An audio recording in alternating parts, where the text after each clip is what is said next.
Budget review meeting జరిగింది.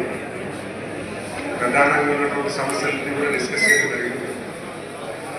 జిల్లా అభివృద్ధి పట్ల, జిల్లా సంక్షేమం పట్ల, జిల్లా ప్రజానీకానికి ఒక మంచి జీవనోధారం కల్పించే పరిపాలనకి రాష్ట్ర ప్రభుత్వం ఎటువంటి వినతులు ఇవ్వాలి, అవన్నీ విషయాలు కూడా ఈరోజు ఇక్కడ డిస్కస్ చేయడం జరిగింది. ఈ జిల్లాలో ఎక్కువగా అగ్రికల్చర్ రిలేటెడ్ ఫ్యామిలీస్ ఉన్నాయి. వ్యవసాయం మీద ఆధారపడిన ఫ్యామిలీస్ ఎక్కువగా ఉండడం వల్ల అగ్రికల్చర్ ఇష్యూస్ అన్నీ కూడా డీటెయిల్గా మాట్లాడడం జరిగింది. అలాగే ఇక్కడ ఉన్నటువంటి ఎంప్లాయ్మెంట్ సమస్యను అడ్రస్ చేయడానికి కూడా ఇండస్ట్రియల్ గ్రోత్ ఈ జిల్లాకు కావాలి, ఈ జిల్లాకు ఉన్నటువంటి ఆపర్చునిటీస్ ఏంటి, ఇండస్ట్రియల్ పార్క్స్ ఏంటి, ఇండస్ట్రియల్ డిపార్ట్మెంట్ ఏ రకంగా పనిచేస్తున్న విషయాలు కూడా అక్కడ మాట్లాడడం జరిగింది.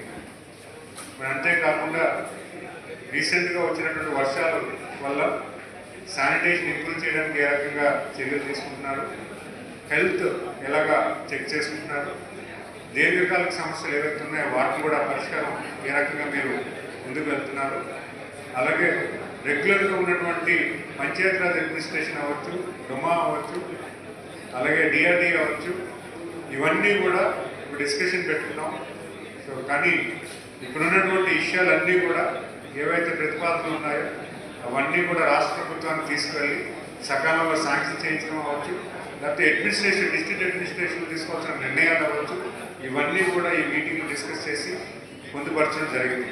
సో ఖచ్చితంగా గౌరవ ముఖ్యమంత్రి గారి నాయకత్వంలో, అలాగే మా deputy chief minister Pavan Kalyan గారి నాయకత్వంలో, మా యువ నాయకులు హెచ్ఆర్డీ మినిస్టర్ నారా లోకేష్ గారి నాయకత్వంలో, ఇక్కడ ఉన్నటువంటి జిల్లా మంత్రులు కానీ, శాసనసభ్యులు కానీ, కేంద్ర మంత్రులు కానీ, అలాగే అధికారులు కానీ అందరూ కూడా ఒకటే ఆలోచనతో శ్రీకాకుళం జిల్లా ఏదైతే మనం అభివృద్ధి బాటలో చేయాలనుకుంటున్నామో పూర్తి స్థాయిలో అంకిత భావంతో మంచి ఆలోచనతో పనిచేయడానికి మేము అందరూ కూడా సిద్ధంగా ఉన్నాము. ఈ విషయం అన్నీ కూడా ఒక మంచి మీటింగ్ జరిగిందని భావిస్తూ మరి వచ్చినటువంటి అధికారులు కానీ, ప్రజాప్రతినిధులు కానీ అందరికీ కూడా పేరు పేరున ధన్యవాదాలు తెలియజేసుకుంటూ నమస్కారం.